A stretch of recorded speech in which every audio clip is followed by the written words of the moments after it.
Hi అండి. అందరికీ నమస్కారం. Welcome to our channel. Dasara నవరాత్రులలో మూడవ రోజు అమ్మవారు ఏ అలంకారంలో దర్శనమిస్తారు? ఏ నైవేద్యం పెట్టాలి?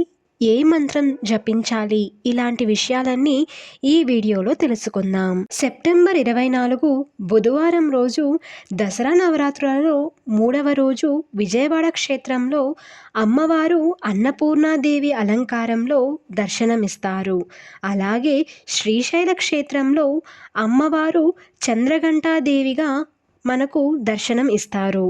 అన్నపూర్ణాదేవి సంపూర్ణ అనుగ్రహం కలిగి జీవితంలో అన్నానికి లోటు లేకుండా ఉండాలంటే అమ్మవారికి మనం నివేదించవలసిన ప్రసాదం ఏంటంటే దధ్యోజనం, కట్టె పొంగలి, పాయసాన్నం.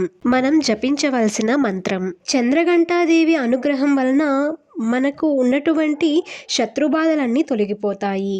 అమ్మవారికి మనం నివేదించవలసిన నైవేద్యం కొబ్బరాన్నం. మనం జపించవలసిన మంత్రం. ఈ వీడియో కనుక మీకు నచ్చినట్లయితే లైక్ చేయండి, షేర్ చేయండి, సబ్స్క్రైబ్ చేసుకోవడం మర్చిపోకండి. Thank you for watching.